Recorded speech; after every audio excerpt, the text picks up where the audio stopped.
Good evening. My name is Dave Treem, and I'm the interim town manager.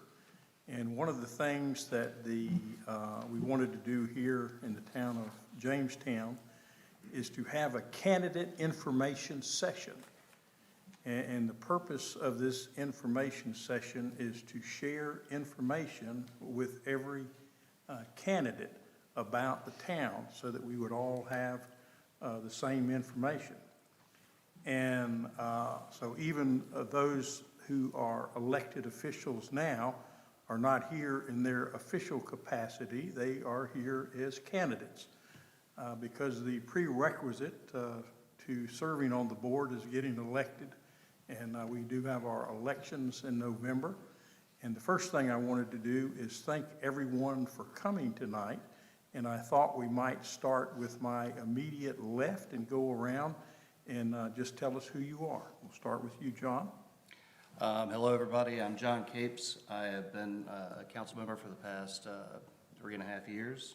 Lived in Jamestown for about 18 years. Love everything about the town, and congratulate all of you for deciding to file and run. It's a great challenge. It's a great town.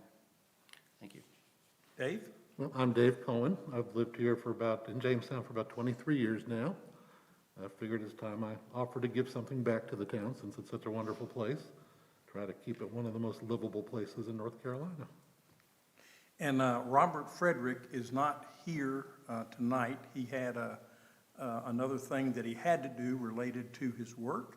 Have communicated with him, and perhaps tomorrow I will share the information packet, and we are on YouTube.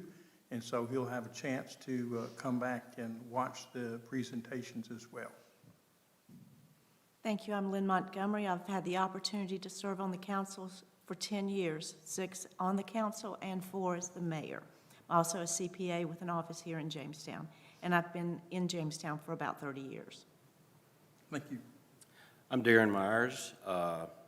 Lived in Jamestown for about 7, maybe 8 years now. Like it very much. Don't plan on living anywhere else. And just looking forward to the opportunity to try and contribute to the future, of Jamestown. Thank you. Hey, I'm Rebecca Mann Rayborn. I am in my 2nd term here on town council. I was born in Nashville, but I grew up in Jamestown and have been here. Well, I guess I rival Lynn a little bit, so I won't say that much. I went away for college for a few years. Pretty much been in Jamestown my whole life, and I'm back in my childhood home. So definitely love it here a lot, and I especially am passionate about connecting the community with the council and with staff and government, and just kind of depoliticizing when possible and making government more accessible to people in the community. Thank you. Mm-hmm. Al? Al Stewart. I'm a relatively newcomer to Jamestown in comparison with, I've been here about 5 years, and it was not by mistake, it was by intent to move to Jamestown. My wife and I, we're in the Jordan Creek neighborhood, which is not contiguous to the city limits, but it is part of Jamestown, and that was one of the first question I asked when I was talking to the folks over there. I'm retired. I'm pretty good at it. But I really do appreciate the opportunity to learn more about Jamestown. Thank you. Lawrence Strong. I'm in my 2nd term, although I didn't serve the last go-around, so I'm in my 3.5 years now, I guess. I've served on many boards and commissions in Jamestown. Been in and around and associated with Jamestown since the early 90s, but we've lived as a family here since '01. Excited about the future for Jamestown. We've got a lot on the plate, a lot of things need to be done, so whoever gets elected, you've got a lot ahead of you and a lot of hard work, a lot of hard decisions to make. So, thank you. I'm Martha Stafford Wolf, and I was born here, so I'm not going to say how long I have been here, because that would give away my age. But I am retired as well. I retired as a town clerk for the town of Jamestown, so I worked for the town for 21 years. And I've served 2 terms. I'm seeking my 3rd term. And like you said, I love Jamestown, and I'm here to do all I can just to keep it, like you said, the best little town in the USA. And another person who was not able to make it, Michael Young, who is a candidate for mayor, and he is not here this evening, and I will make sure that he gets his packet of information, and also he has an opportunity to listen online on YouTube. The one thing I wanted to do is, you'll notice that we have an audience, and this is the staff. We have about 30 full-time employees, and a lot of them are here tonight, and we're going to make presentations to you on various aspects of what it is that we do and how we operate, what form of government we have, to give you this information. And in front of you, you have a large packet of information, probably 360 pages of information, and we're going to go through this a section at a time. We're not going to read this, but we're going to go over it and make sure that you have the meat of this, and so that you understand who we are and what it is that we do in local government and how we operate, and you know, what state statutes are laid out for us to operate in, because everything that we do here is prescribed by state statutes. We're a creature of the state. The one thing that I wanted to also say is we do have restrooms in the back, and we have water here at the tables. And the other thing I wanted to do is, again, what many of you have said is thank you for being here, because anybody who takes their time to offer themselves for service to the public is to be commended. I did have one candidate ask me, was there any salary for this particular job?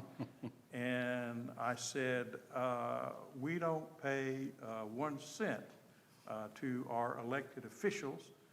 They're volunteers, and I can say we're probably one of the few communities in the state that does not have some type of reimbursement, compensation, or stipend. But here in Jamestown, I think we have a history and a culture of service, and for whatever reason, that has never been included, so everybody is here to volunteer their time. You could never say that we're in it for the money. We are, the people who serve are not. The other thing that I wanted to mention is at your table, there are some note cards, some 4x6 note cards. And as we go along, if you have a question, you can write down your question, and maybe after each presentation or periodically, I'll collect them. And some of them we may go through tonight, and some of them we may have to respond with the answers. And I would say that if any person during the campaign has a question and they call, and you'll see our town clerk, Katie, and when the questions come in to her, we will answer the question, and we will give the answer to every candidate. So everybody will get the same information, and everybody will have the answer to the same question. And this goes for all of the persons who are candidates.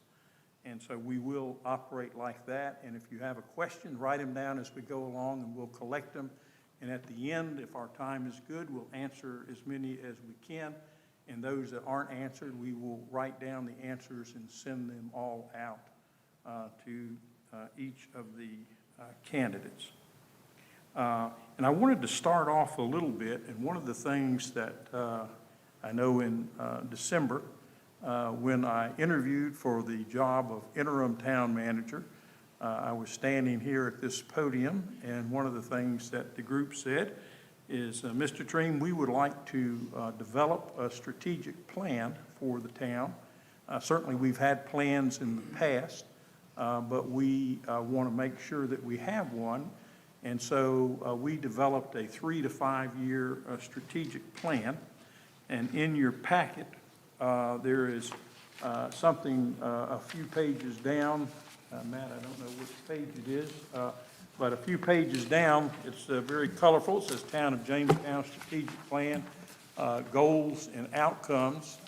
And when you see that, you were there. So the way we did this, and someone asked me, what's a strategic plan? And a strategic plan is trying to figure out where we are now and where we're headed and how we're going to get there. And so we sat down, and the first thing I did is I had a discussion of 30 minutes to an hour or more with each of the employees of the town. And the next thing I did is I talked for an hour to 2 hours or more with each of the board members. I had a chance to talk with some of the planning board members and some of the general public. And also I had the opportunity to review all of the documents and plans that we had and try to see things that were in transition. And so when we came up with what I call outcomes. And outcomes are very broad things. And, we might be talking about public safety, or we may be talking about staff excellence, but we came up with outcomes. And after these outcomes, we defined some goals that supported those outcomes.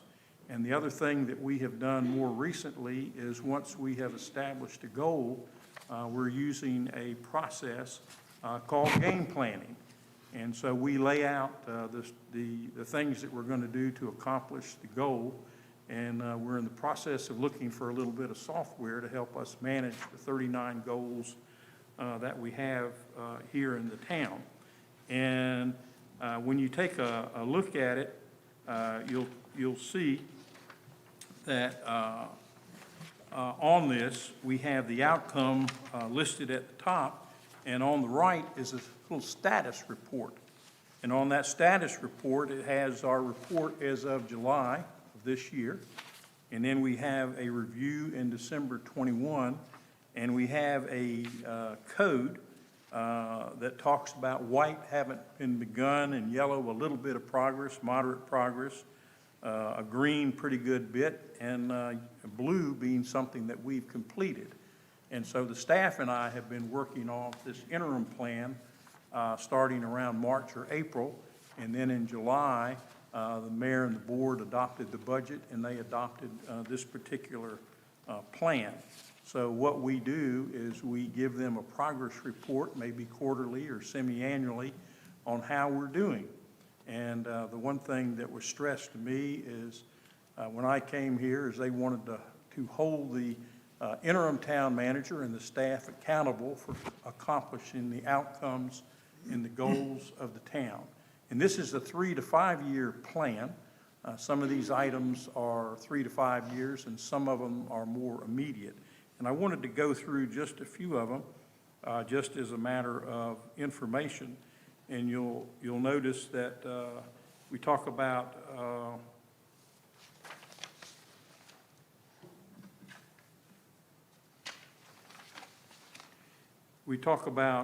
to attract, develop, and retain town staff in order to support the services. And one of the things that I've noticed, if you have been through town or you have been to any restaurant, that there is a sign outside of every place where they're looking for people to work. And we also are in the labor market, and we're trying to recruit the very best of the best to work with us.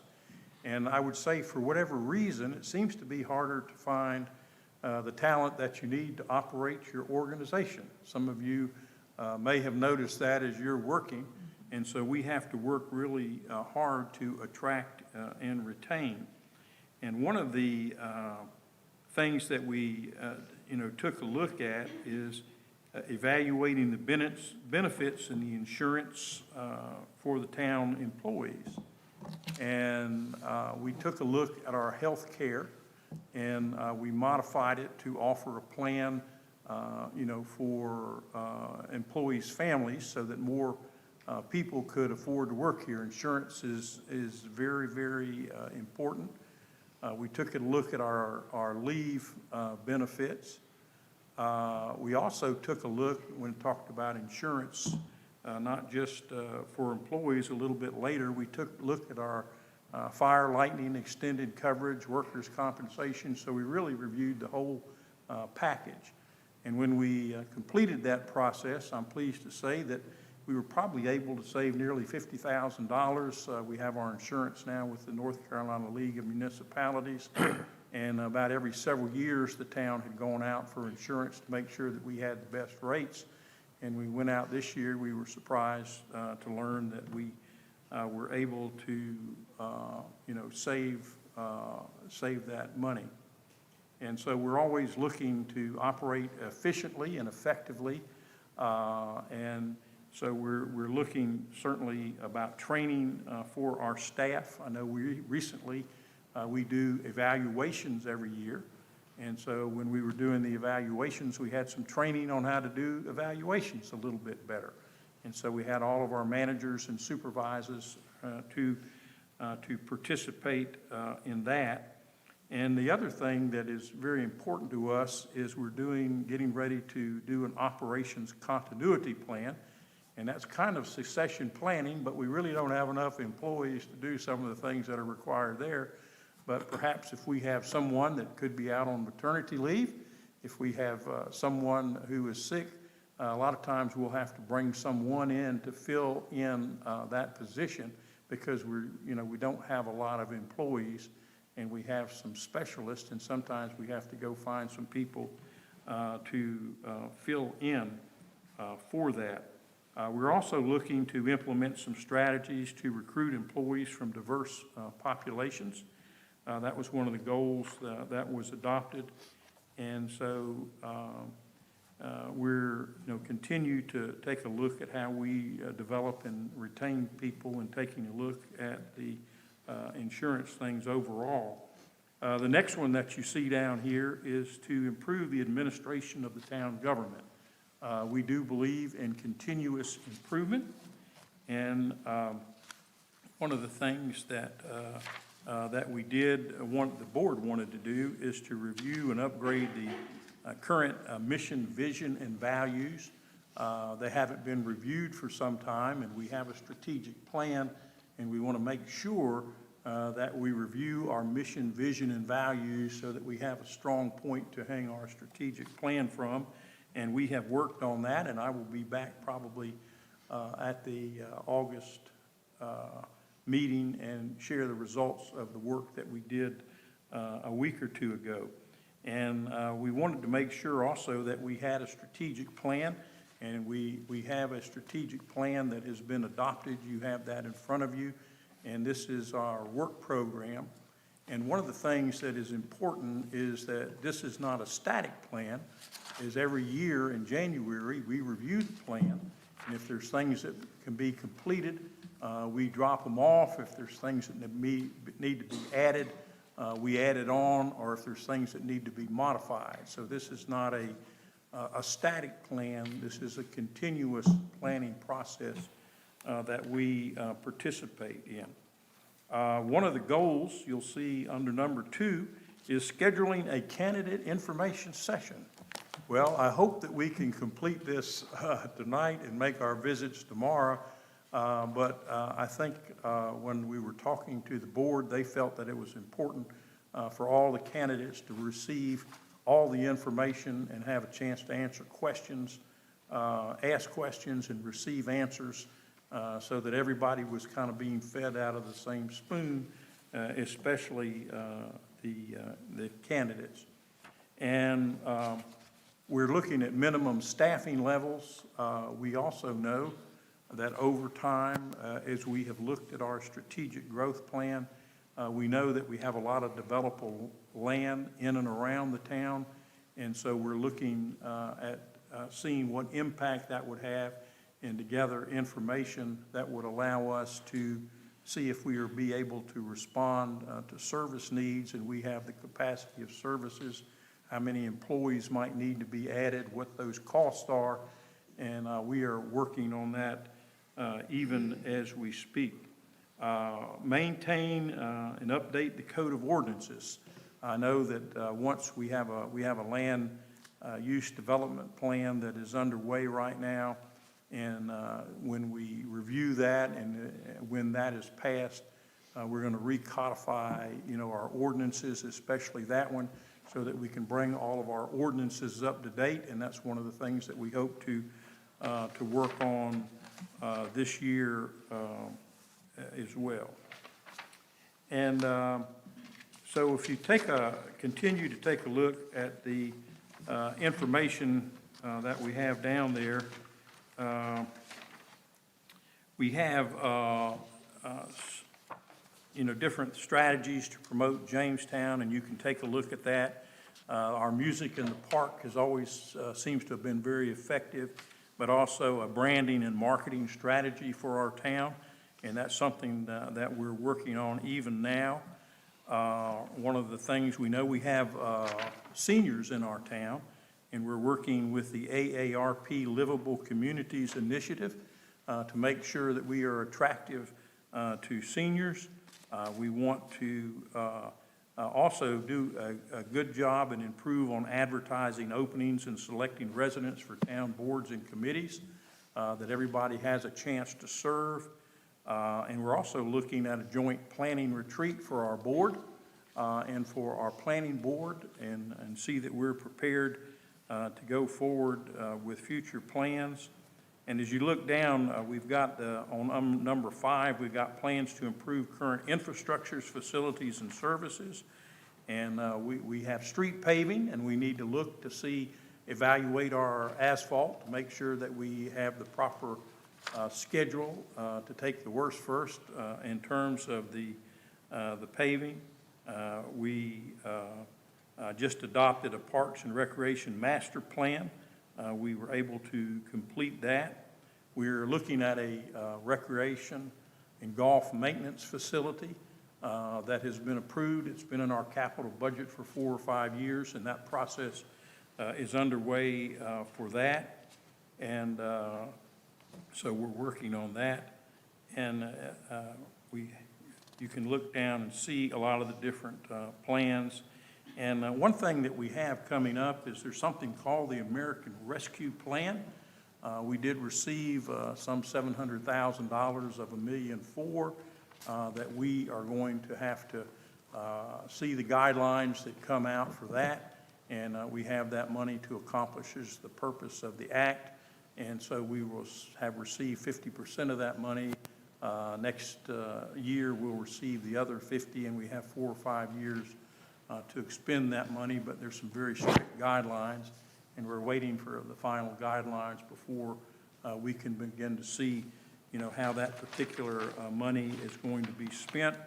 Another thing on the next page is improve public safety in the town of Jamestown. We meet periodically, and we have tonight representatives of our full-time fire department. We have an excellent Class 2 rating.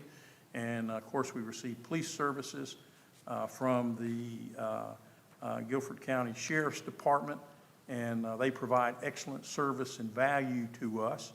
And I think we've done well with those contracts, but I have those here tonight to share a little bit of information about that. Certainly, we're always seeking opportunities for grant funding.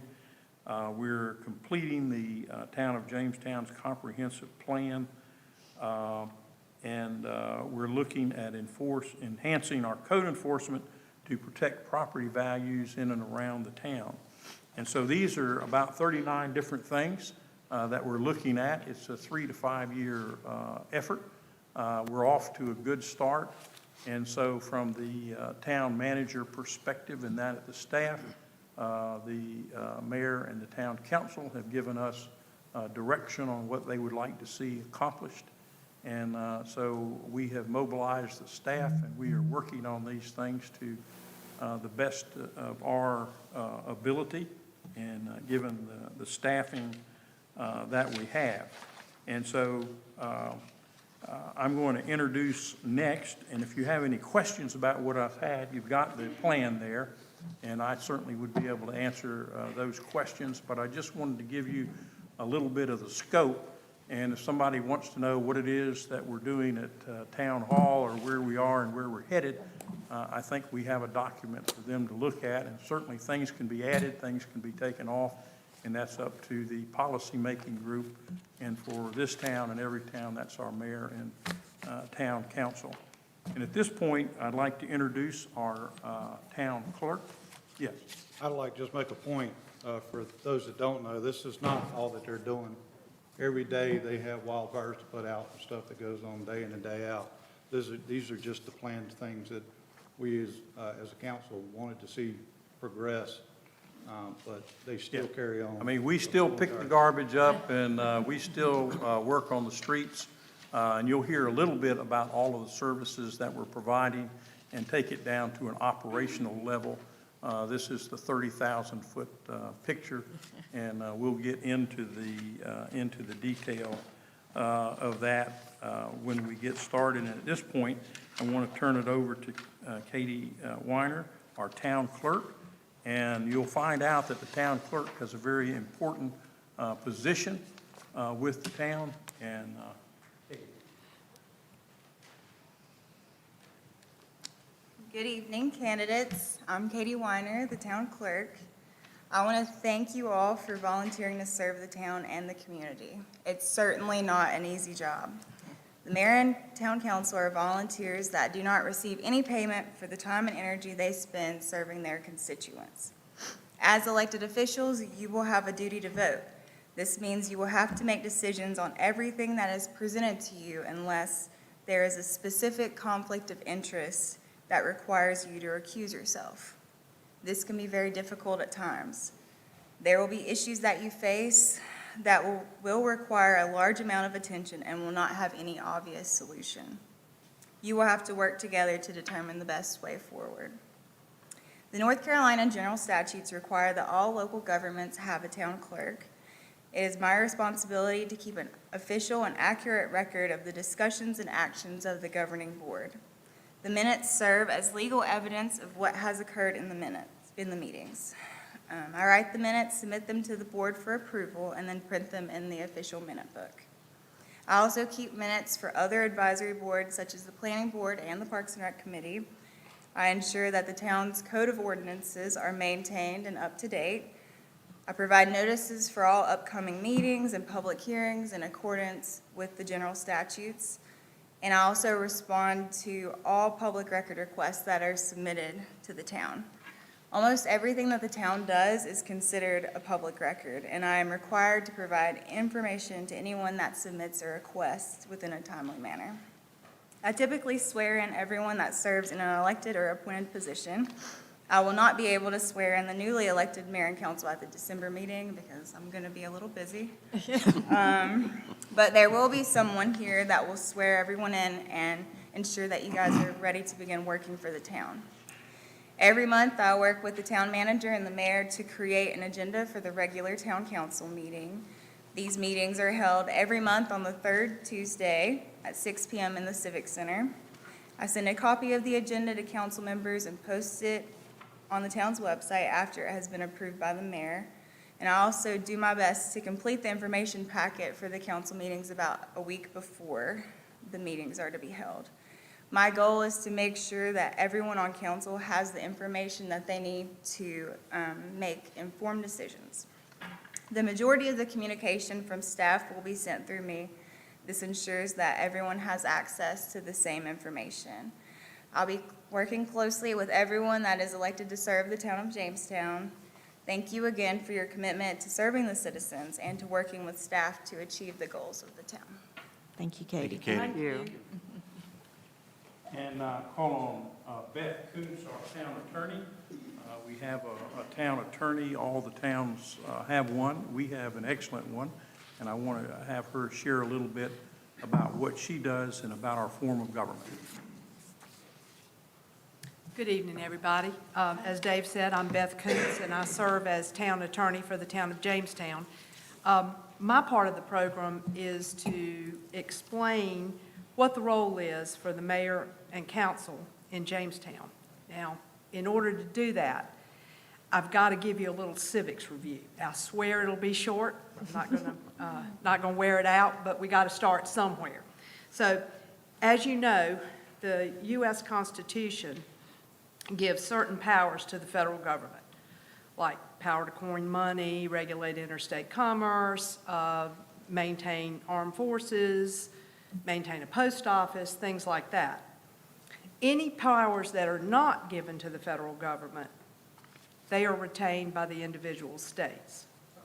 Well, clearly, the states can't do it all, so our legislature has chosen to designate certain functions and responsibilities that they give to local units of government, municipalities and counties. You've got a list in front of you that I passed out. Oops.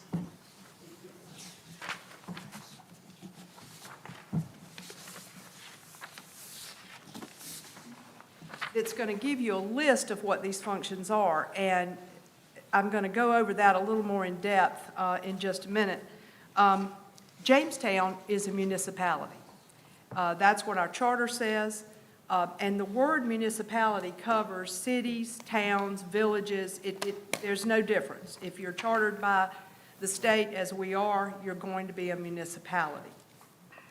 Our charter provides that the voters in Jamestown elect our governing board, which is the mayor and the 4 council members. Our charter also says that the governing board provides for the exercise of all municipal powers and shall be charged with the general government of the town. Now, one thing that the voters may not know is that while the mayor is the official representative of the town of Jamestown, the real power actually lies with the members of council, because the mayor only votes if there's a tie. So, again, that's something folks may not know. The mayor can certainly express his or her opinion about any given issue. They can lobby individual council members to maybe side with them, but they can't vote unless there's a tie.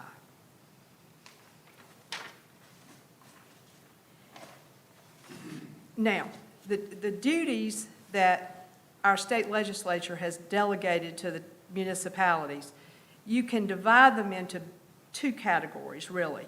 One is to maintain order, and the other one is to provide services.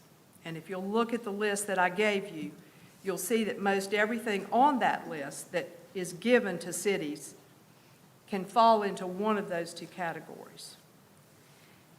Now, maintaining order, some examples of that are our zoning ordinances, parking requirements, prohibiting nuisances, loud noise, tall grass, dilapidated housing, things like that. Providing services, pretty self-explanatory, garbage collection, water and sewer service, law enforcement, fire protection, our library, our golf course, parks and recreation activities, things like that. The things that make a municipality as opposed to just a rural area of the county. Now, the services that you've got in front of you, how are those rendered? Well, we can have departments in the town of Jamestown that do that. For instance, we have Public Works, and you'll be hearing from Paul Blanchard a little bit later about exactly what he does. Streets, sidewalks, water and sewer. We have our Planning and Zoning Department, which handles zoning ordinances and the planning for the town. We pay for these things by the power that the state legislature has given us to levy taxes. But the important thing about that tax revenue is that it can only be spent on these authorized things. So that's important to remember. Now, the town can do it themselves with the departments I just talked about, or they can contract for those services. A good example would be law enforcement. With law enforcement, we contract with the Guilford County Sheriff. We don't have our own police department like the city of High Point, Greensboro, and Archdale does.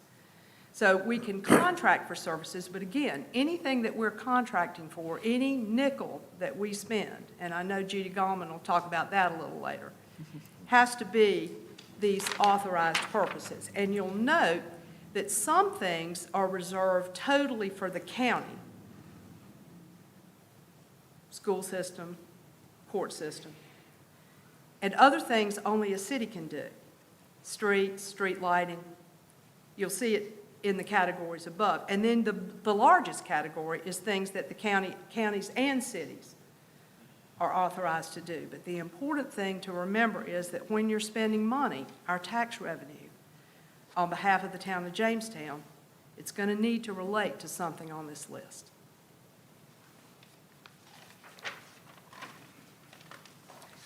Now, the administrative structure of the town, we're a council-manager form of government. And what that means is that the council appoints the town manager. And that town manager is really the chief administrative officer for the town. The manager is the one that has the responsibility for hiring all town employees, including the department heads. The only other town official that is not hired by the manager, that's me, town attorney. And I serve at the pleasure of the town council. They can fire me, terminate my services at any time for any reason, no reason. And my duties are to represent the town. The town itself is my client. I don't represent any individual council member or any individual employee. And I basically advise the council and the manager on all matters concerning the town of Jamestown that I'm consulted on. I do things like draft contracts. I review financial documents when we're going to buy a piece of equipment.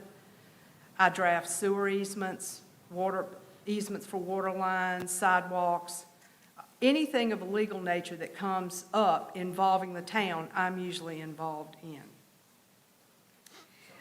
Another important duty is I have to attend all council meetings. 90% of the time, 95% of the time, that's going to be me, but I can designate another attorney in my firm to attend the meeting if I have to be out for some reason. What I don't do is I don't speak with individual citizens in Jamestown on behalf of the town. I will do that if I'm asked to do so by the mayor, the council, or the manager. But for the most part, that is not a duty that I have. Thankfully, I can leave that up to you all to do for me. I want to leave you with this. I've been in municipal government a long time, and I never cease to be amazed every time I go to a council meeting at how we have a system in which we can govern ourselves. I mean, that's really pretty remarkable.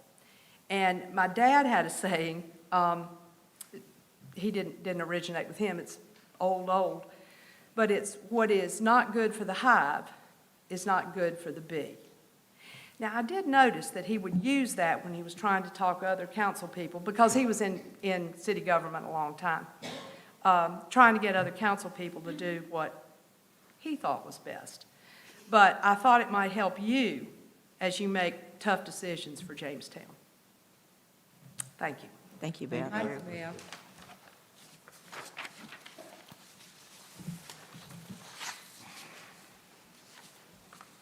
I wanted to ask Derek Carson if he would come up, and he is the fire chief of Pine Cross Sedgefield Fire Department.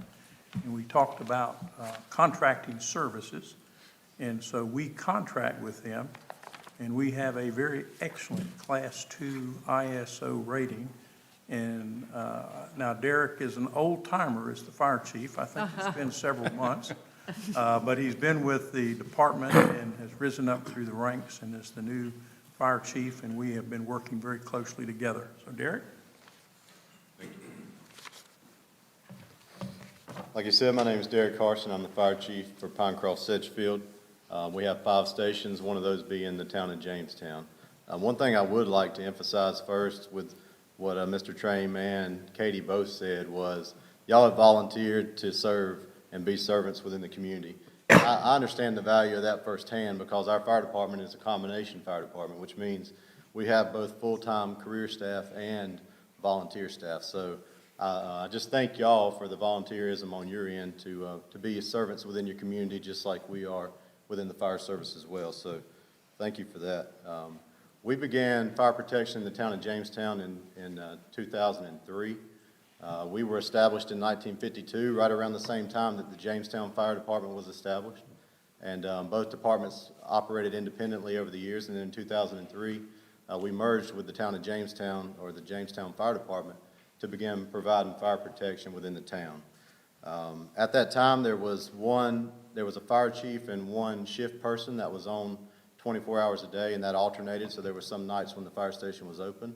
And when we began for fire protection in '03, we began with one full-time 8 to 5 officer, as well as a full-time 24-hour a day. There was 3 people assigned to shift on one day each. So there was one person those days. So we provided 24-hour coverage in Jamestown at that time. So today, we staff the fire station next door with 9 people that are assigned to the fire station. One of those is an officer each day, along with 2 firefighters each day, and they're assigned on 24-hour shifts. So they rotate on three different shifts, but there's 3 firefighters there that are there each day. So that's there's adequate and a really good amount of service that comes out of that fire station on an engine company each day. As a department, we have 50 career employees. That's one of those is an administrative assistant. I have 2 division chiefs, one over our training division and one over our logistics and our support services. We have a full-time maintenance division and a shift commander that's on shift as well. I tell you that so that you know that all that stuff is what is involved with Jamestown as well. We dedicate all those services to Jamestown Fire Station, just like we do amongst the other 4 stations within our district. So there's a lot of value added in the fire department that you guys may or may not see each day.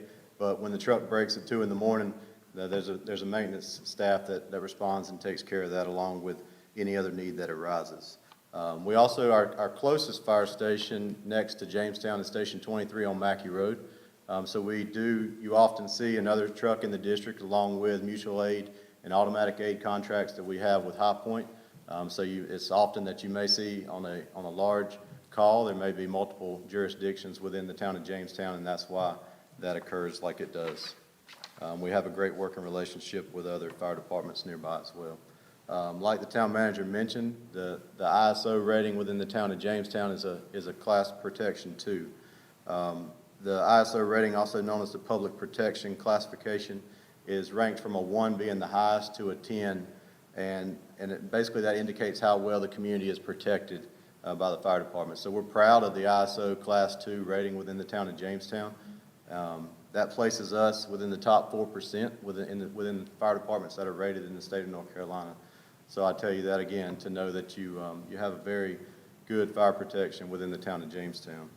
Over the last year, we wrote 479 calls out of Jamestown within the town and the jurisdiction that it protects. 295 of those calls, which is 62% of our calls, is medical incidents. All of our firefighters are EMT certified. We're fortunate to have a medic unit based in our fire station as well, so most of the time there's an EMS unit responding with the fire department, but the fire department responds on all medical incidents within the town, whether that's a non-emergent issue that could be someone's just fallen and needs help getting off the floor, and that's something that we can take care of on our own to save other resources within the county with EMS, or if it's further, then we can handle those as well, but we all are EMT certified.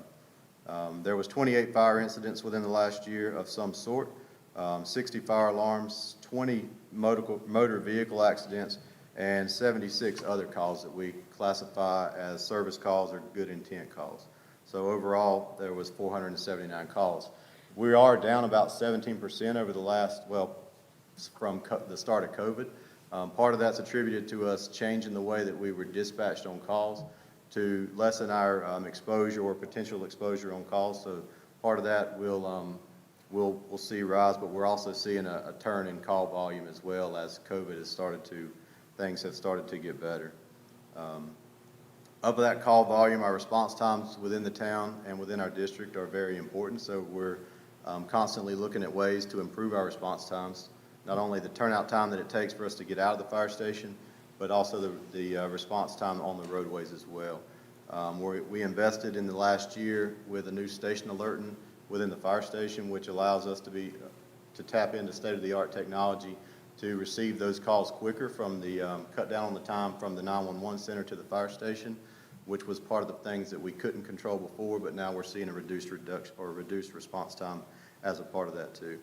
Of those fire incidents that occurred within the town of Jamestown in the last 12 months, it equated to a little over $1 million worth of value exposed to fire.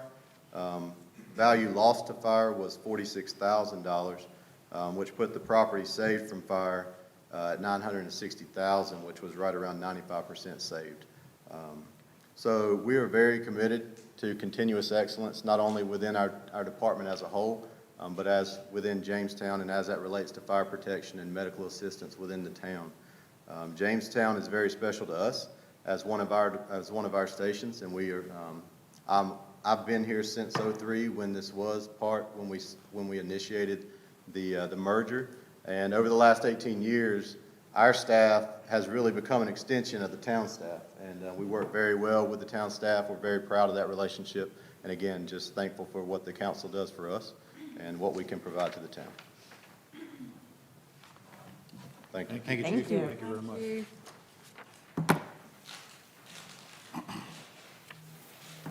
And another great public servant that works with us on a daily basis is Captain Matthew Holder. He is with the Guilford County Sheriff's Department. We have a district that's right here in our town, and they provide law enforcement service, and I want him to come up and introduce those that he has with him.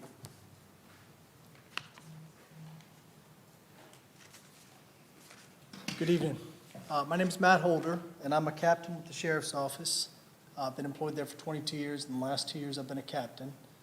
I'm assigned to the District 3 office, which is where I've been as a captain the last 2 years. It's right over here on Hillstone Drive, which runs off of Oakdale behind the car wash area there. Our office is approximately 36 employees. Those employees account for about 24 patrol officers. Those are your uniformed officers that respond to calls and self-initiated activity. We have several detectives. Right now, that's 4. Those 4 detectives follow up on property crimes, assaults, general misdemeanors, frauds, burglaries, what we consider not violent persons crimes, but our Part 1 offenses that are, victim crimes. And then we have office staff, and then myself and lieutenant that manage the district. We're responsible as a district office for basically a third of the county. So our third is from 421 South all the way to Randolph County, from the city limits to Randolph County. And then it works its way up and around to the west side, all the way into High Point. We touch areas up into Sandy Ridge, and we kind of come back around in the Wendover area and work our way back into Jamestown and back towards the city. So it's a relatively large portion of the county. We're the third busiest district in the county based on call volume. At times, self-initiated activity, we're the busiest district in the county. We're proud to say that. That's because we encourage our officers to be active and out as much in the public as possible. We are contracted by Jamestown to provide services of 4 officers. Those 4 officers are housed out of our office over here on Hillstone Drive. Those are patrol officers, and they are specifically assigned to the town of Jamestown. We give them very little flexibility to leave the town of Jamestown, so as calls dictate around our district and the county, we allow the other officers to, flex a little bit, go into other persons' zones within this district and help. The Jamestown car, we work very hard to leave in Jamestown and available to Jamestown. And that helps us with keeping the response times relatively low for Jamestown. It also keeps that availability to the town of Jamestown, because that's what we've been contracted to do. Also in that contract, we provide the rest of the services that the sheriff's office has. So the other employees of the district office, we take priority, right? So we make sure that if the Jamestown car is busy and a second call comes in through Jamestown, we handle that call. We make sure that we provide services of our investigative units to Jamestown. So should there be a burglary in Jamestown, we'll have that initial response by the patrol officer. He'll take his report, put that into our report system, management system, and then the follow-up will be conducted at a later date by the detective. If you have a person's crime or something more volatile or violent, we'll have our major crimes detectives follow up and bring all the resources that they have to make sure that that scene is investigated and that all, charges and follow-up is done. So there's a lot of other resources that you get out of our office, but we also provide the resources of the sheriff's office. Generally, to give you an idea of call volume, I pulled some rough month-by-month stats for this. So we're running about 700 calls for service in District 3 for the whole district per month. And about 7 to 750 we're averaging in initiated stuff. So the guys will see a traffic violation, make a traffic stop, or they'll see a suspicious person walking down the road. They'll initiate that on their own. So somewhere 750 for the self-initiated activity, and just as many for calls. People generating calls through our comm center. I need somebody to respond to my house for, a burglary. We, 100-ish, 90 to about 110, it stays right in there, and it's been doing that for the 2 years I've been here, is what we're doing for the town of Jamestown. Majority of that's being answered by the Jamestown officer because, again, we try to keep them centered here into Jamestown. Their office is right up the street, and we really kind of maintain that zone, if you will, with that Jamestown officer. Most of that 100 calls is coming from that Jamestown officer, but again, if necessary, we'll provide another zone officer to answer those calls. And again, I'm proud to say that over their calls for service, usually around 110, we have self-initiated activity by those officers. And that's anything from traffic stops to suspicious people in the middle of the night, finding an open door in a business, that type of activity. We have a lot of additional resources in the sheriff's office that we like to use in the town of Jamestown, and we use those with some direction from the town. I try not to overdo it. We've had some drug complaints or some common criminal activity complaints that we'll follow up on that come through Crime Stoppers or sometimes the town of Jamestown. And sometimes that includes using our narcotics unit, our street crimes unit to saturate the areas where we're having problems. We have a traffic unit that we've used mostly on the outskirts of Jamestown. They're sort of known as the Mustang unit. If you've seen these Mustangs up and down the highway, well, that's our traffic unit. And as we've had problems with wrecks, we'll look at fatality information, we'll look at speed complaints. We'll use that traffic team and put them in an area and enforce. You've probably seen them a lot, for example, on Business 85 out here near Oakdale Road, and that's because we've had a lot of complaints in that area. So we'll use those resources in the Jamestown area, hopefully to help Jamestown, because a lot of our problems that we see on the law enforcement side are that transient traffic and activity going between High Point and Greensboro. So street crimes units, valuable if we have burglaries in the area. We used those last year to really help a lot with some car break-ins we were having in Jamestown. Again, that's just something we provide for the town of Jamestown because we think it's the right thing to do, and also because we have contract with you guys. We have SWAT teams and hustle negotiation teams. I'm proud to say we don't need those a whole lot in Jamestown. It's very quiet. But if you need them, we have them. We'll certainly provide that to you as well. We're 24-hour service down here. We rotate 4 squads over that 7-day, 24-hour rotation, and we're always available and hopefully useful to the town of Jamestown. Thank you, Captain. Thank you. One of the services that we have here in town is we have the Jamestown Park Golf Course. And that came about from a grant from the Land and Water Conservation Fund, and it's to be used for a park. And Ross Sandelin is our golf pro, and he is out on medical leave.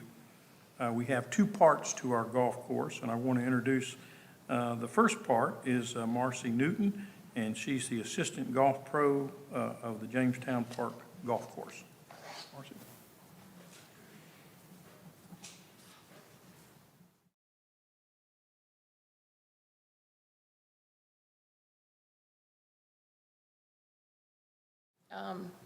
I just want to tell you a little bit about the golf course and what an asset it is to the town. Our golf course not only attracts people from the town of Jamestown, but it also attracts people from all over the Triad and even the state when they're passing through town. So, we see that as an asset not only for the golf course, but for the town as well, as people will be eating and passing through. Golf is definitely trending upwards since COVID. More people are interested in the game. A stat I read, roughly 3 million people nationwide played golf for the first time in 2020. And I guess it's a game that people have realized you can play individually, you can play, on your own, or you can play with a group of friends, and it's a great way to get exercise or enjoy family time. We're definitely seeing that be the case at Jamestown. Our rounds were up roughly 40% this past year.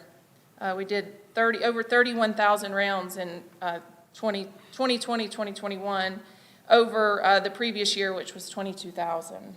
So we're definitely seeing the influx of people as well. Jamestown Park Golf Course was built in 1974, like Dave said, the proceeds of a Land and Water Conservation Fund grant. It was built on 167 acres. The golf course has 18 holes. We offer 5 different sets of tees, which is accommodating for all levels of play. The greens were redone in 2016 to a Tiff Eagle Bermuda grass, which allows for a very nice putting surface. And since the greens were redone, the influx of play has been really, really good, and the compliments on the course come in a lot too. So, we hear it all the time that it's just a great municipal facility. So, the golf course is open 7 days a week, 363 days a year, and weather permitting, it's fully staffed until sunset every day. We have 4 full-time employees and use roughly 9,000 part-time hours to keep it fully staffed. Our clubhouse was renovated in 2016 as well. We have a fully stocked golf shop, so we offer balls, gloves, apparel, and clubs that are for sale. We have a full-size driving range. We have a putting green, chipping area. We offer private golf instruction that's available through appointment. We have club rentals, golf cart rentals that are available while playing golf, as well as pull cart rentals that if someone chooses that they would like to walk and play. The clubhouse is beautiful inside and out. We have a full-service grill that's open 5 days a week. You can dine inside or outside, and our patio overlooks the 9th and 11th holes, and so you can sit out there and enjoy your meal or sit out there and enjoy the rocking chairs and the scenery. The clubhouse can be rented as well for an hourly fee. A lot of people host parties or reunions or baby showers or wedding showers, and it's a nice place to do that.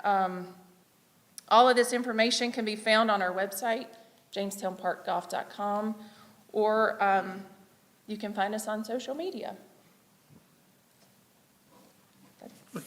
Thank you.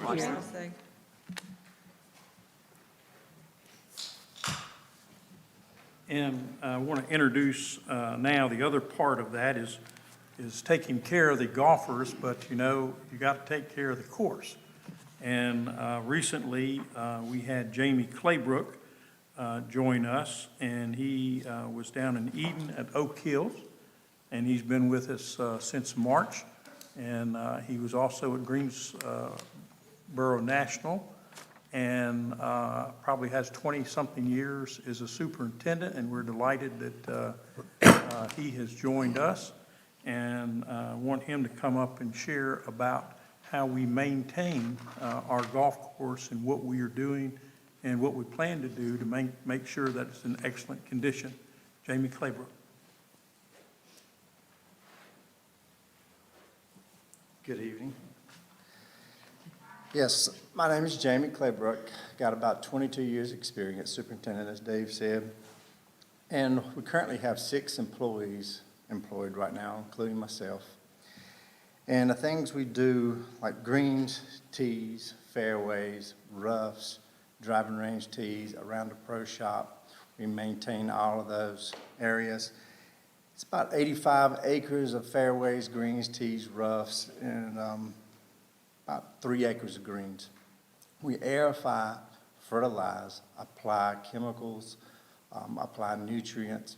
We constantly check soil moistures around the golf course, greens, tees, irrigation.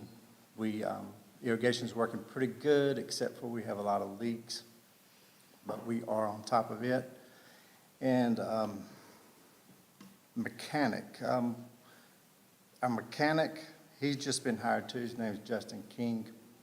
And he is responsible for oil changes, sharpening reels, and oil, and all the fluids, anything of that nature. And we also implemented a record-keeping system called Task Tracker that we keep up with the oil changes, make sure that all the oil has been upkept, and keep it changed on a regular basis, and fix any problems that we have, electrical, diagnose problems, anything of that nature.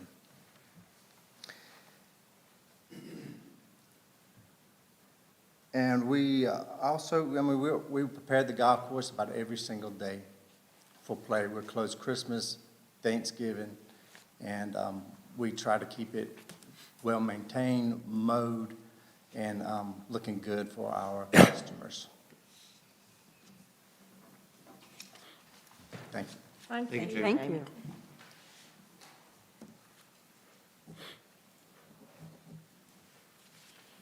And you mentioned Justin joined us from Oak Hill, and we have Justin May, our assistant superintendent, who joined us from Tanglewood.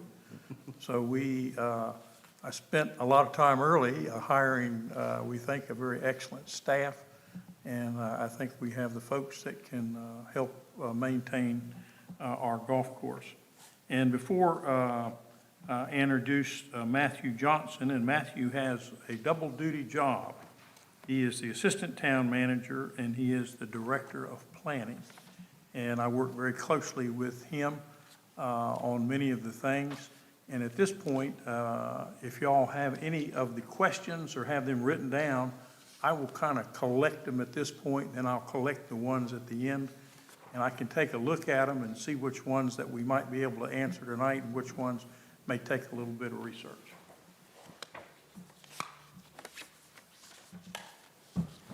Hopefully you read it. Can't get any worse than mine. Mine just says, where's the ice cream? I'll let you down again. I'm good, thank you. Don't ask if I've got to supply the ice cream. Yeah. Good evening, everyone. Thanks for being here this evening. We really appreciate it. I'll talk a little bit about the planning department. First, the planning department does consist of 2 full-time employees. We are extremely happy to have hired a town planner here recently, Anna Haverluck. She has been an indispensable part of our staff.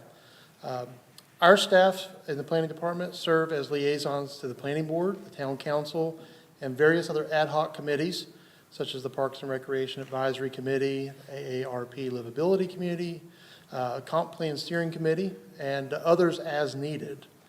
Our main duties in the department include the enforcement of the town's zoning regulations, subdivision regulation, revision of town plans, ordinances, codes, and complaint investigation for zoning complaints. However, as with many small jurisdictions, the planning staff is often instrumental in assisting other departments on an as-needed basis. We all wear different hats. Currently, our department services about 7 square miles of jurisdictional boundaries, and in that, there's a population of approximately 6,500 citizens. In town, our corporate limits, inside our corporate limits, we have about 3 square miles and a population of around 4,500. The area outside of our corporate limits is known as the extraterritorial jurisdiction. You may hear us refer to that as the ETJ. Citizens in the ETJ may serve on our planning board, but they do not serve on the council. They do not pay taxes. They are outside of our corporate limits. The town contracts with the Guilford County Building Inspections and Planning Department to provide building inspection services. Anybody wishing to do construction in town in our jurisdiction, whether it be inside the ETJ or inside our corporate limits, must first work with us.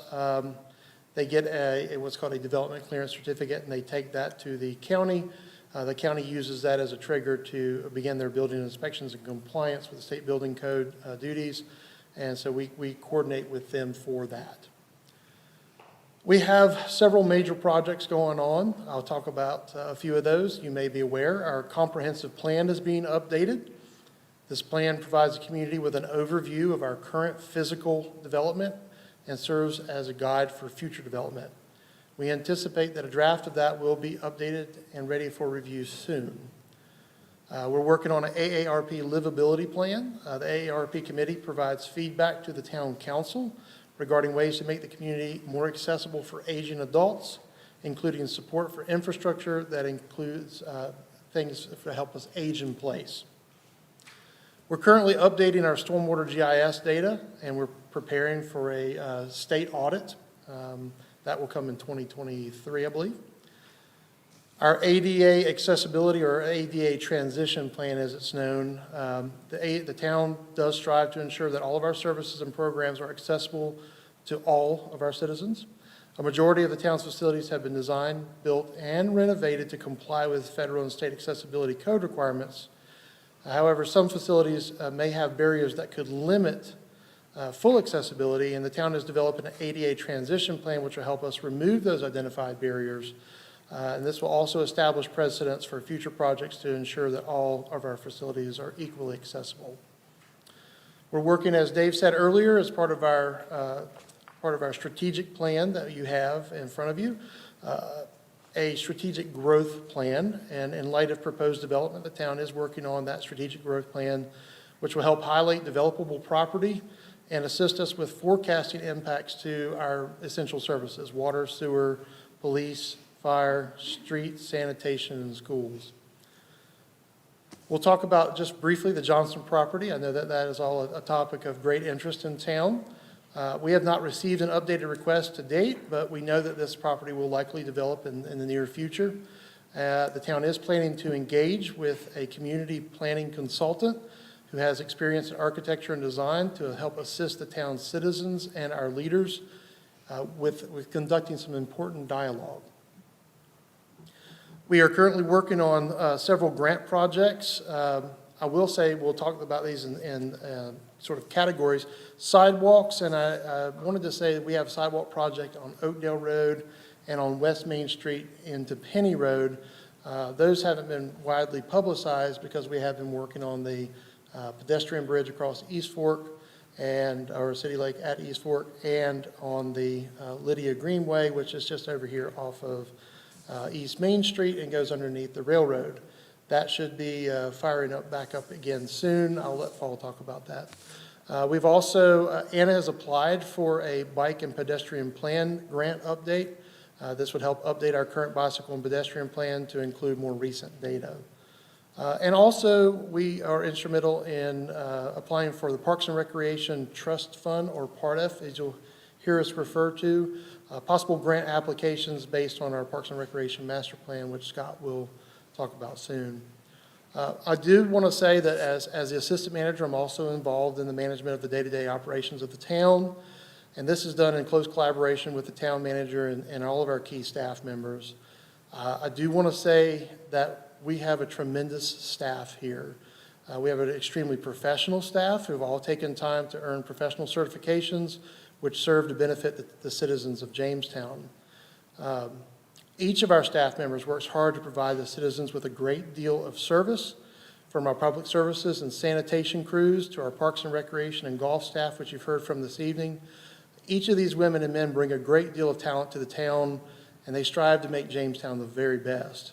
As you hear from citizens during your campaign, I would encourage each of you to reach out to our staff members through the town manager's office so that we can assist with providing accurate and up-to-date information to you and other candidates and to the public.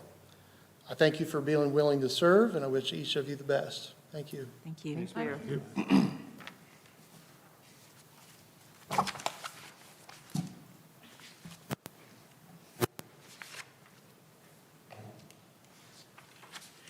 And I want to also, at this time, introduce Paul Blanchard.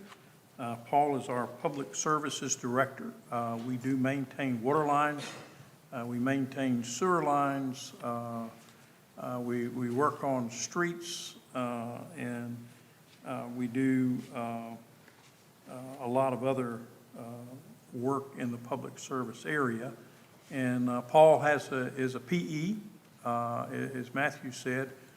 We have many, not that a degree is always indicative of what you know, but we do have a very talented staff that has degrees and master's degrees.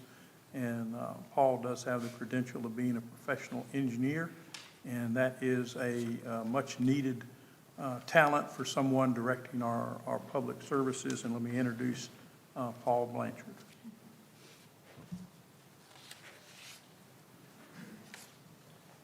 Good evening, candidates. I'm Paul Blanchard, Public Services Director, and in your package, I've written really a summary of the services we provide with a lot of key notes of how we do business.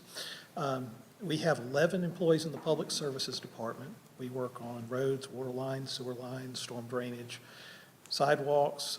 We do some work on various easements, and we have some buildings and grounds facilities that we take care of, town hall, some of the portions of the fire station, library, numerous tools and vehicles.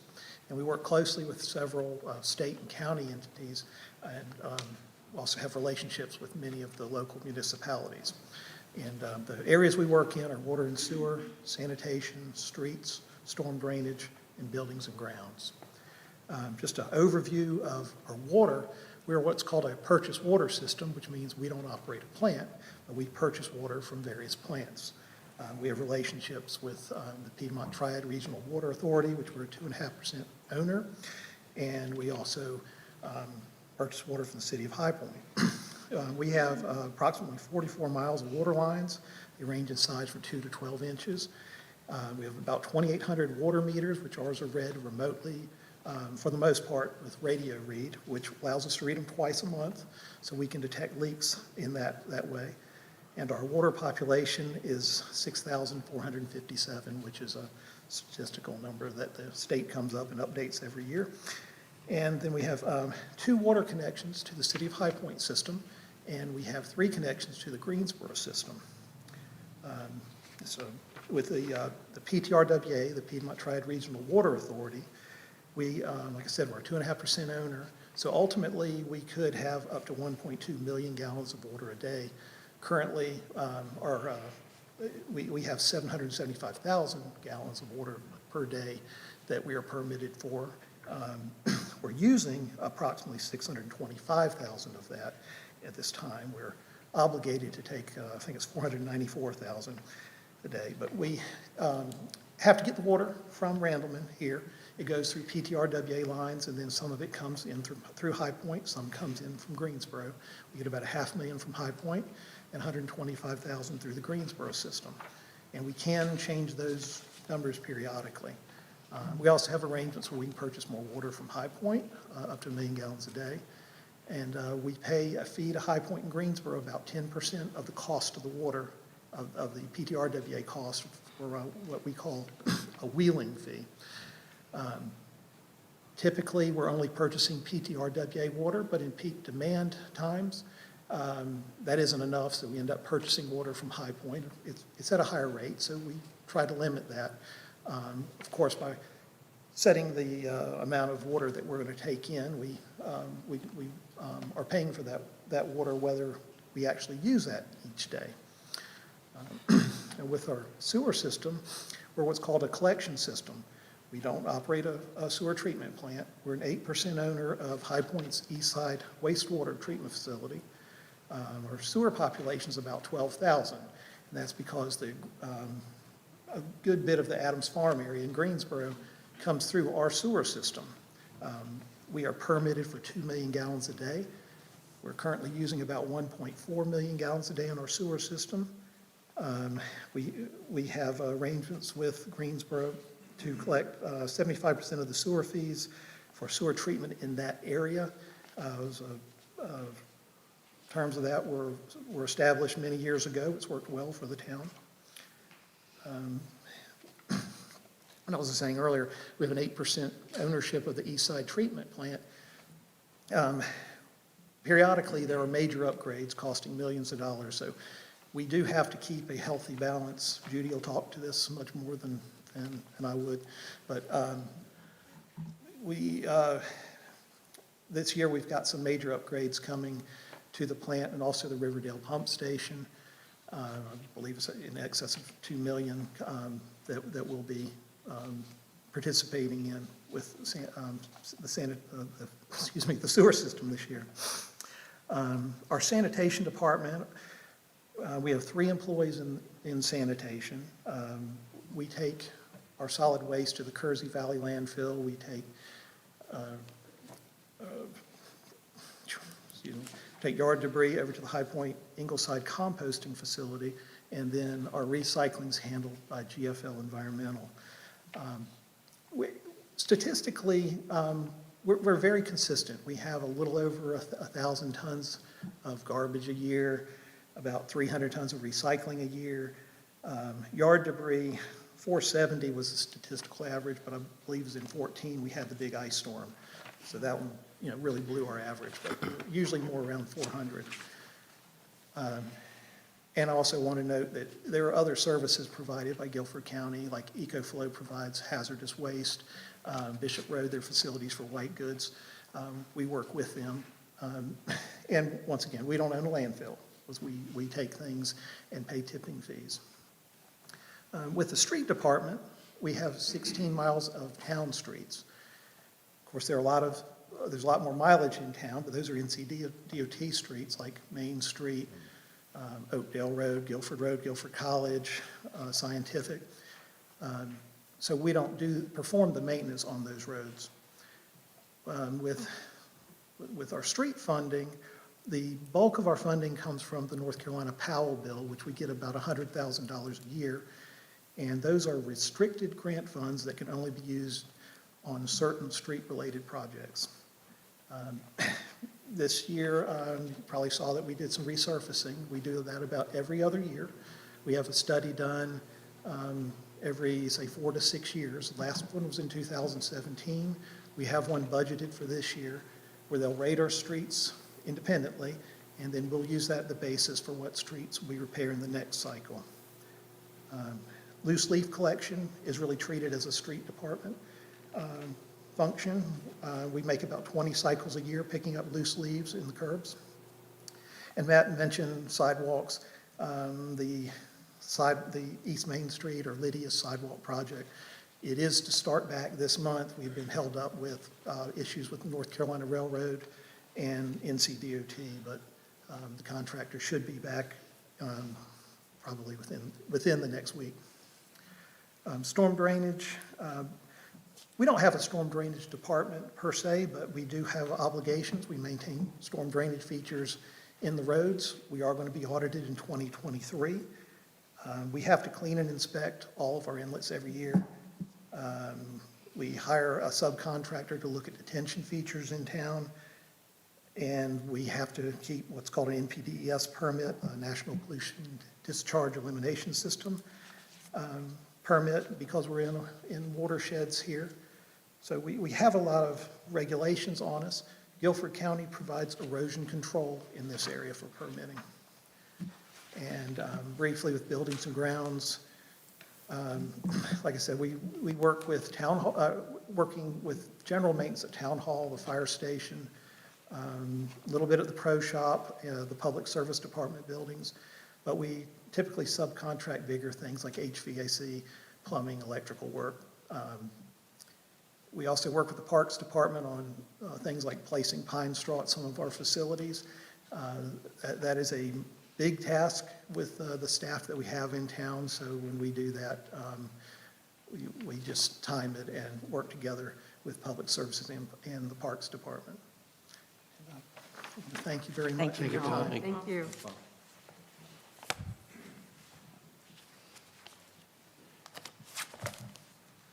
And I want to, at this time, introduce Judy Gallman, and she's our finance director. And when I first got here, I was talking to Judy, and she said, well, I asked about her experience. And she said, well, I spent 15 years with a private auditing firm auditing Jamestown.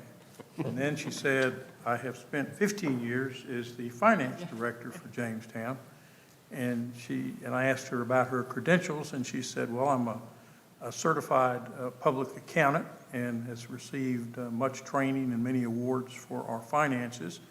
And then I noted that our mayor was a certified public accountant, and I've had to really brush up to keep up with these.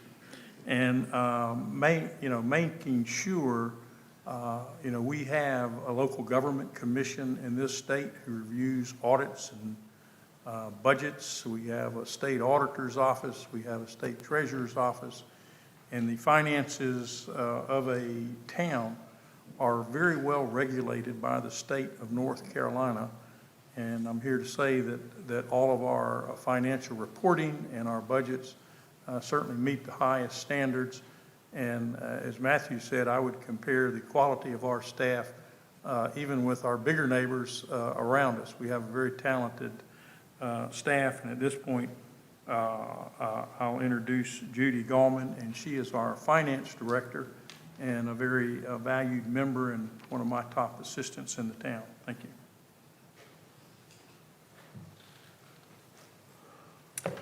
Good evening.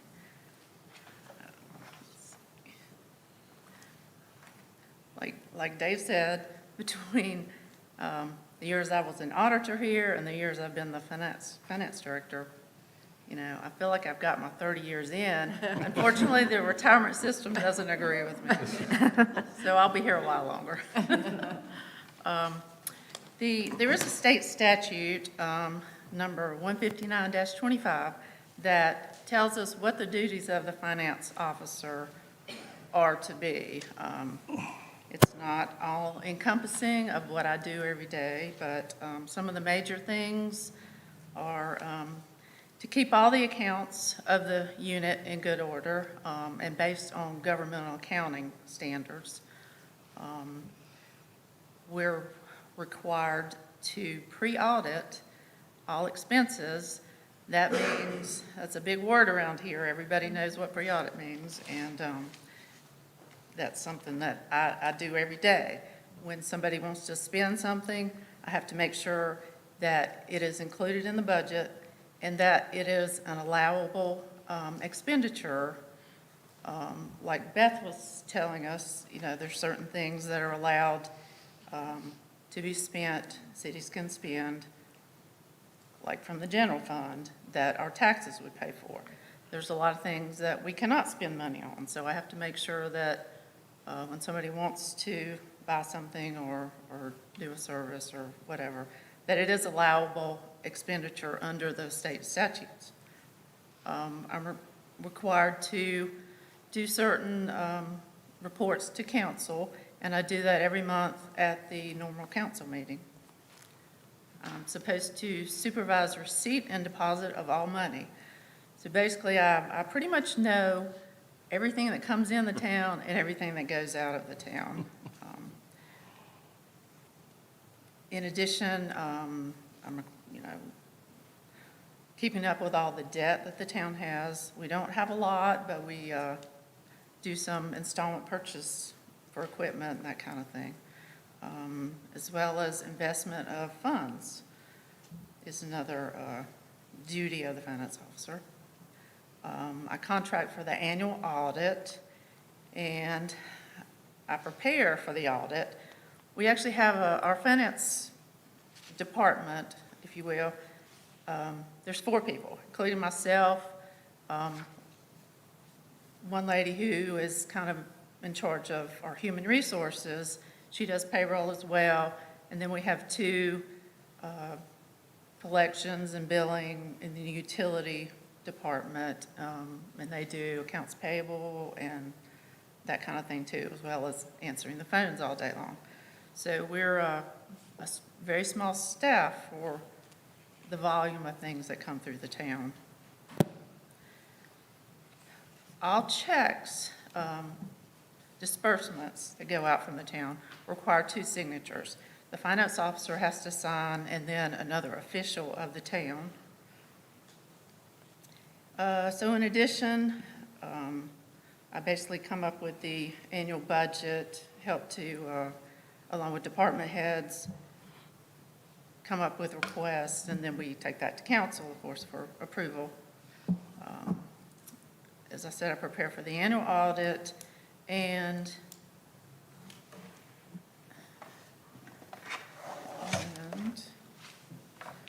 also prepare the comprehensive annual financial report, which is a requirement of every municipality and county within the state.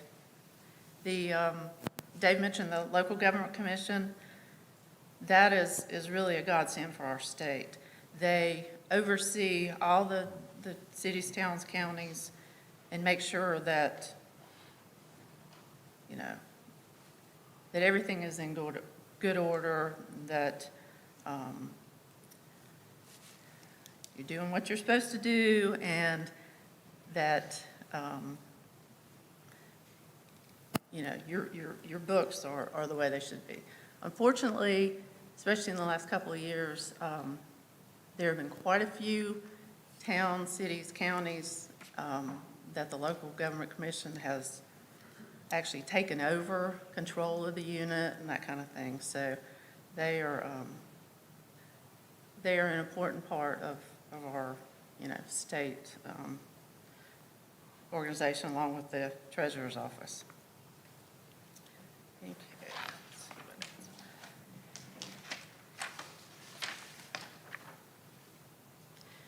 So I'm going to give you a little background, little governmental accounting kind of state statute background.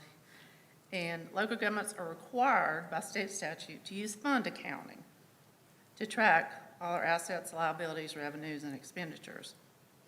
The town of Jamestown, the main funds that we have would be the general fund, and that is where all your general services are accounted for. Then we also have a water sewer fund, which is called a business type or an enterprise fund. That fund is supposed to be self-sustaining. All enterprise funds are supposed to be self-sustaining, and ours is. So we have some sub-funds of the water sewer fund. We have a capital reserve fund. We actually have a general capital reserve fund, which is attached to the general fund. And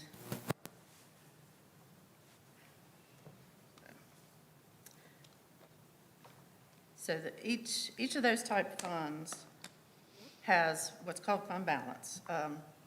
The general fund,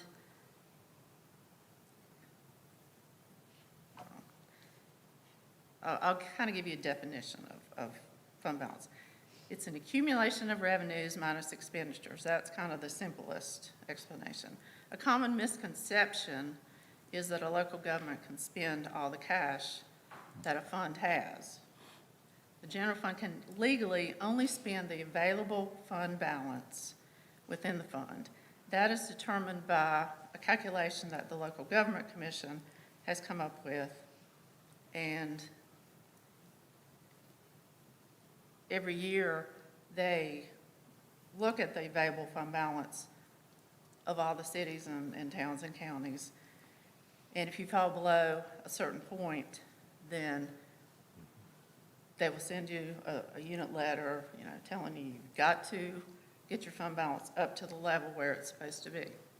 Fund balance is accumulated for several purposes, that being cash flow, emergency funds.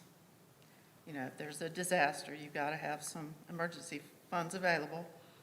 And then in addition, one of the big things that we save our fund balance for is for capital expenditures.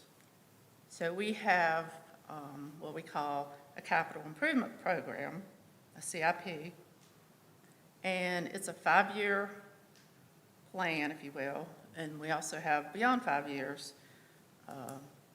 So we, you know, determine what our needs are going to be as best we can for the next, you know, 5+ years, and, you know, include a budget for that for every year.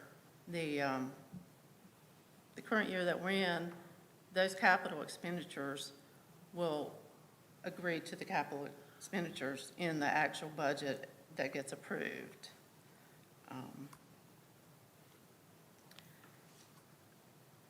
town also implemented a fund balance policy, which further restricts the amount of fund balance that can be spent, which is a good idea because we want to have something in place so that we can maintain a very stable financial position.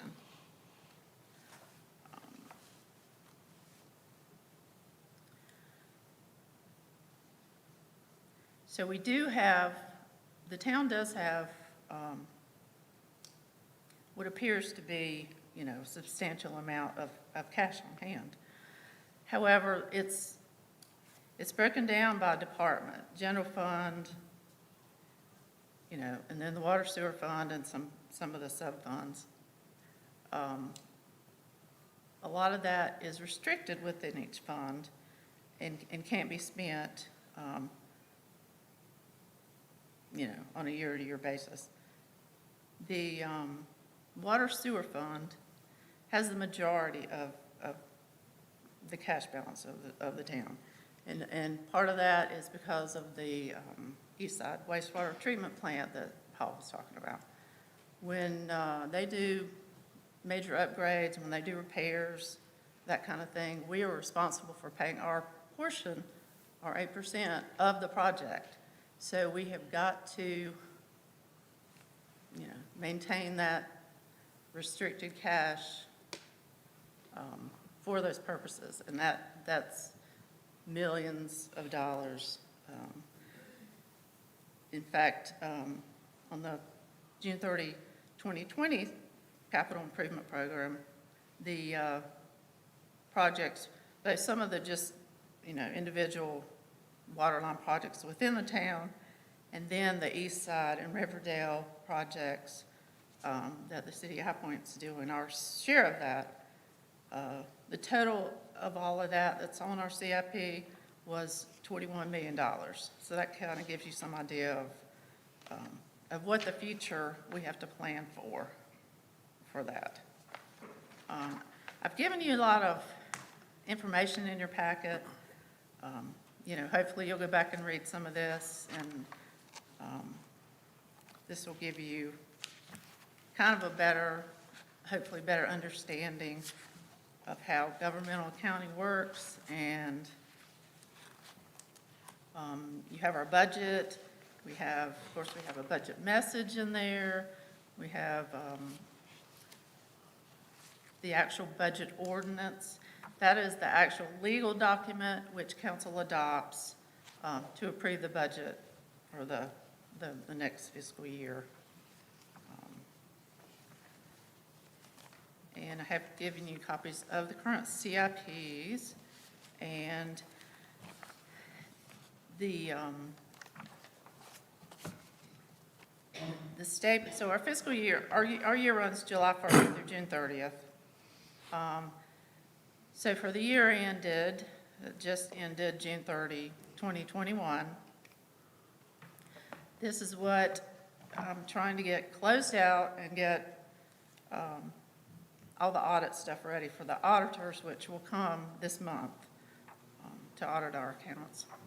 So I did give you expenditures, a detailed to actual budget for the fiscal year just ended. Although it is not, I will tell this, it is not final because there will be accruals and different things that happen as accounting entries to that. In addition to the general fund, the water sewer fund, we have some capital project funds, and these are multi-year funds that we set up if we have a big capital project like the sidewalk projects. We have one for the recreational maintenance building that we are going to build. And so these are not in the annual budget, but they do get included in the comprehensive annual financial report as well, to account for those funds. Then we also have, with the new American Rescue Plan money that we just got in, we did set up what we call a grant project ordinance fund, which is also a multi-year fund. These funds that we got in just last month, we have until 2024 to actually appropriate those funds for specific projects. And then we have until 2026 to actually spend all those funds. So there, some of this is going to be sitting in this fund for quite a while. And the U.S. Treasury is in charge of, of all those funds and what is allowable under those funds. And like Dave mentioned, they have not come out with the final regulations on that. So, at this point, we're not totally sure what we can spend the funds on, so.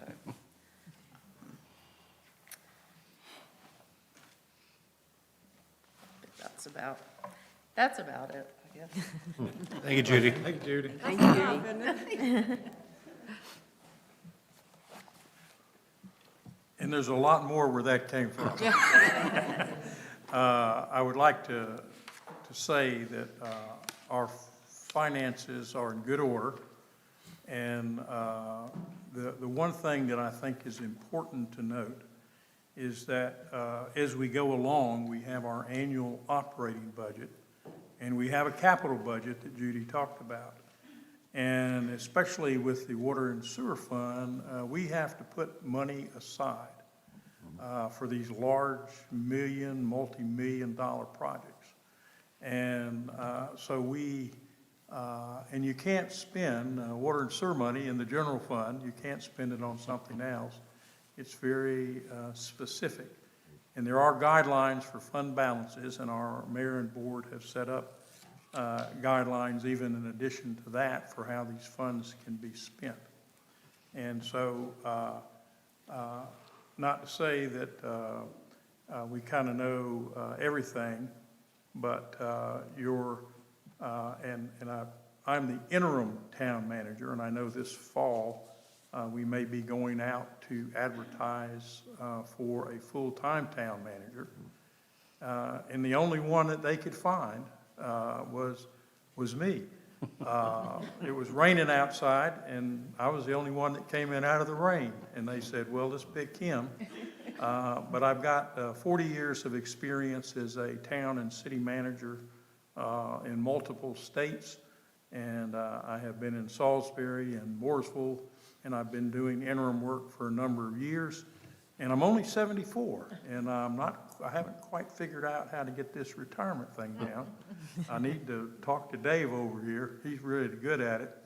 But so we do have, and in spite of me, we have a very experienced staff. I compare the professionalism here with High Point or Greensboro, and we do have about 30 employees. And one thing that I had mentioned a little bit earlier about our operations situation is I don't have 2 finance directors. I don't have 2 public service directors. I generally have one of a kind. And so I don't have, and she mentioned our accounting manager, Sharon Apple. I'll mention her name. She's not here. She'd be horrified if she knows that I mentioned her name. So, but she is our accounting manager, and she oversees collections on water and sewer. She handles our insurance, and she handles IT and payroll. So when you come to work in Jamestown, and if the trash cans need emptying, we do that. So we have a lot of people who are very talented, and over the years have learned a lot of different things, and we use those talents to the best of our ability. And I wanted to save the best until last. And Scott Coakley, our park superintendent, is batting cleanup. And so I want Scott to come up and share a little bit about our parks.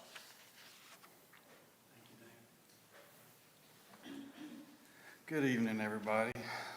Like Dave said, my name's Scott Coakley. I'm the park superintendent for the town of Jamestown.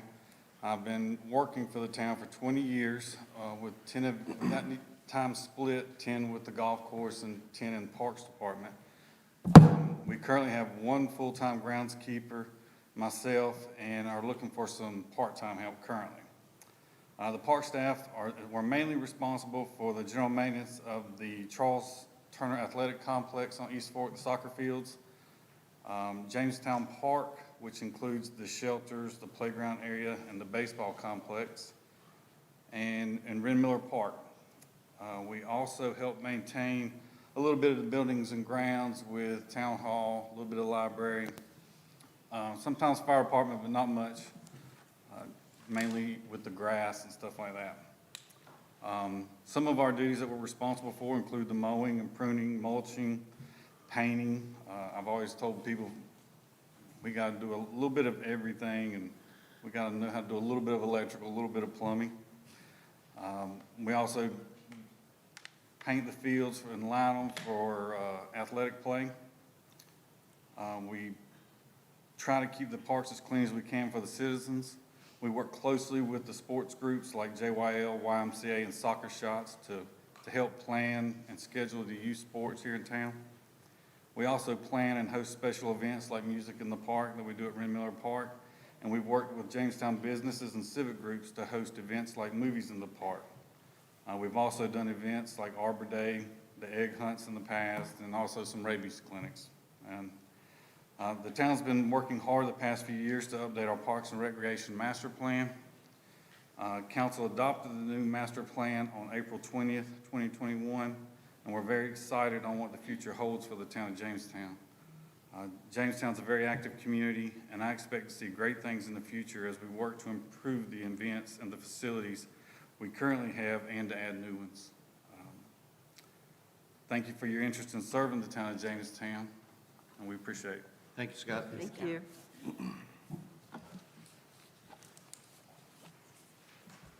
you have any more questions?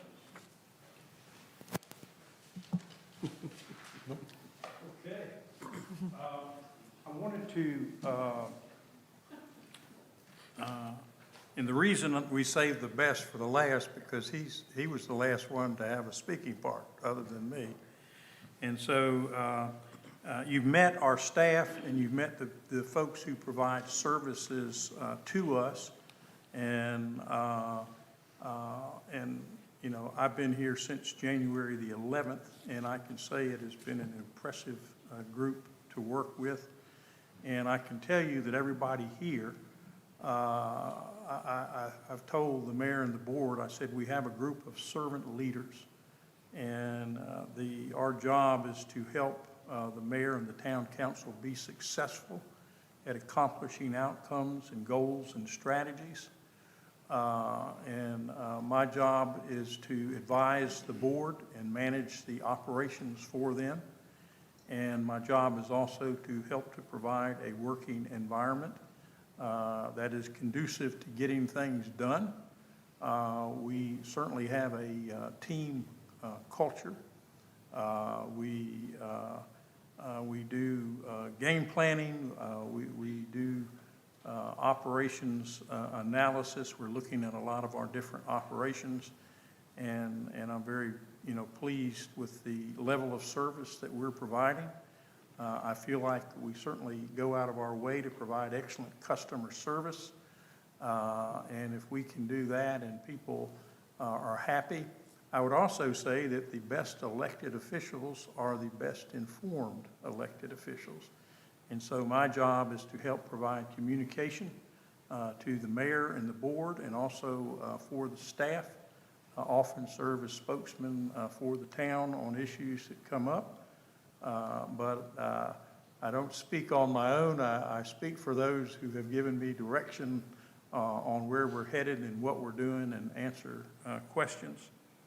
And again, I wanted to congratulate all of you for offering yourself for service, because a lot of times you read in the newspaper and your names are mentioned, or you find out that some of your neighbors may or may not be speaking with you based on a vote that you had. You have to pick great hours to go to the grocery store, or if you're having supper, somebody may want to come up and talk about the latest zoning decision with you. But when you offer yourself for service, you're to be congratulated for doing that. And I would say that from here on out, all of the meeting notices we're going to send to each of the candidates, and any of the information that would go out, we're going to put you on our list so that you'll get this in terms of meetings coming up and things that would be good for you to attend. And I did have a couple questions, and I think that maybe even the town manager may be able to answer these somewhat successfully. But I did talk a little bit about the fact that we're doing an operations study in terms of continuity of staff. And it's not that we're lacking anything, it's just that I don't have a lot of extra people. And so we fill in for one another. And when you have people out for months at a time, we have to have a plan for how we provide these services, because I don't have folks to back them up. I may have to contract with services. I may have to rearrange staffing. And so the mayor and the board, have elected that we would come up with that plan so that if things happen, we would not be caught short. And I had one question about the insurance program. Can we do this? Do we do this automatically on an annual basis? I would say, just based on my experience, I know especially with health insurance, if I can keep close to the same rate, I probably would not recommend that we go out for bids on the health insurance. In my experience, health insurance costs are up, and we work to keep those rates. And if we feel like those rates are competitive, I know we do a lot of communication with other towns our size, larger or smaller, and we sort of know what the market is, but it's generally based on our experience. So we have an experiential factor that we look at, and I would recommend that we go back out or not. And in terms of the fire, lightning, extended coverage, workers' comp, we had not done that perhaps in the last couple years. And one of the goals that the board adopted was for us to go out and take a look at it, and we did. And the low bid was the North Carolina League of Municipalities, who specializes in providing insurance for municipalities. And my experience has been that they have the best rates for us. And the last town I was in, we did that and had a big savings. And the one before that, we had a big savings. And I thought maybe it was time for us to look at it. And as we did, it came out where we saved. Do we look at that each year? Yes, we do. Like workers' comp is based on experience. The other, will stay pretty steady. And so we would look at it each year, and based on what we saw, we would either go out or hold tight for that particular year. Another question I have is the golf course self-supporting? I would say that I was the interim town manager in Mooresville, and I started in December of, I think, 16, and I ended up them asking me to stay on and be the full-time manager. And I said, I'm not sure. And then, as it turned out, I somehow had agreed to do that, so I actually came out of retirement for 2 years. But I did have a golf course. We had the Mooresville Golf Course, and we had spent a ton of money redoing the whole golf course, and we had 40,000 rounds, and our goal was to have the golf course be self-supporting from an operational standpoint. This probably would not include capital. And I'm familiar with the Concord Golf Course, I'm familiar with the municipal golf courses. And I'm not aware of any of the municipal golf courses that actually are self-supporting. So each year, last year, on the operational side, we put in from the general fund about $233,000 or less than 250, for the whole golf operation. That's what we spent. Now, and when you take a look at services, there's probably nothing that we do that pays for itself that doesn't have some taxes in it or doesn't have sales tax. If you take a look at the budget, you'll see where our income comes in. So we put that into our operational budget each year, whatever it is, and we put it in there, we evaluate it, and one thing we've seen is our play is definitely up this year, and we're hoping for good things for the following year. So is it self-supporting? No. Is it close to being self-supporting? It's coming fairly close from an operational standpoint. And if you look at what we did the year before, what we did last year, I hope golf continues to be a growing game. We have the golf course is an amenity and for the town, and we think it's a good addition to the services for our community. We got that money through a grant from Land and Water Conservation, so the park in perpetuity will be, some type of park. And right now, it's a golf course, and we intend to continue that unless, somebody thinks better of it. So those were the two questions, or the three questions that I had. And again, I would say that if you have any questions, if you would send them to our town clerk or to me, and you could call, you can send the questions in, and when one of you has a question, I will get an answer back, but I will send it to each and every one of you. And I'm certainly available to answer any questions and give answers back. But again, we'd like to thank you. I think this is the first time that we've done this for the candidates, but we feel like the 360 pages of information, if you have insomnia, you pick this up late at night and you'll probably go to sleep, so maybe this is a morning type job. But we wanted to make sure that you had the information about our town, about our operations, of the state laws governing how we operate, and so that you can be the best informed that we can do. And so we're here to serve all the candidates and provide you the information that you need. And the better informed you are, the better candidate that you would be, and then the better elected official that you would be. So at this point,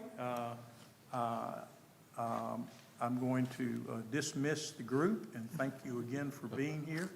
You've been very attentive. I've seen notes taken, or someone's doodling a lot. I'm not sure what, but I've seen notes taken, and you all were very attentive. And I also want to thank the staff for sharing tonight, and we prepared this information in the last week or two and wanted to make sure that it was as good as we could get it for you. So God bless you, good luck, and please call us if you have any questions. Thank you. Thank you, Dave. Thank you, Dave. Thank you. Very much.